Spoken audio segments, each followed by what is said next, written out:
Yeah, so taking you back to 2020, I'd just run the LA Marathon with a stress fracture in my femur, and that wasn't so much fun.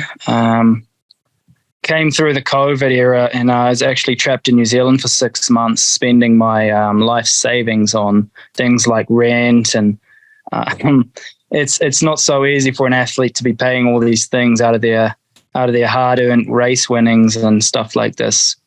I was actually married at the time also, and that COVID era led to more and more fights, and it wasn't a good marriage. It was a very short marriage. It was less than a year, and I had to go through a very violent, very emotional, I would say, mental abusive relationship and manipulative relationship. And by the end of it all, when I came back to East Africa, I was just so ready to try and move on with my life. And there were a lot of things that I faced later on, such as attempted murder, and hitmen were hired in the capital here in Kenya. I'd moved back to Kenya, and some hitmen were hired to try and kill me. So I was put into something like witness protection or just safe holding. This was while I was in the build up to the Olympics in Tokyo, or the Sapporo Marathon. And I mean, just the stress itself of trying to be a professional athlete at such a high level for so many years, and your companies are expecting you to be a medalist in the Olympics.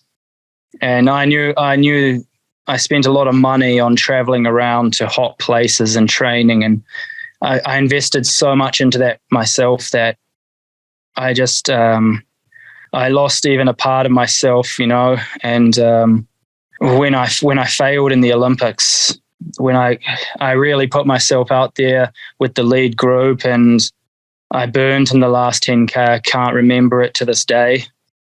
I think that was a major detrimental point to me, where I just felt like completely alone after the Olympics. I was left alone again to train alone without support. Once I'd finished the Olympics, one of my companies told me directly, not even beating around the bush, just straight up, "We thought you would run better."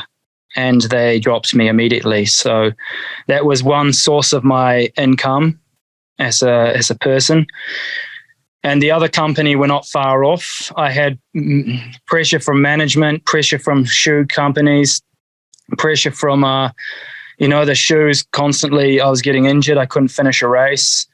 I trained for my next marathon, and I was getting cramps by 17K, and it forced me to DNF by 25K. I was just seeing like the tunnel was getting a lot smaller, and there was no way out. There was no, the COVID era wiped out a lot of money and a lot of appearance fees and things that you can live off as a professional athlete in the sport. And my tunnel was getting smaller, and towards May and just last year is when I made a big decision, and I was facing a lot of frustration, anger, sadness in the last few years, and I'd been talking to a psychiatrist and contemplating a lot of things, not happy things, just like around life itself and the meaning of why I'm here. And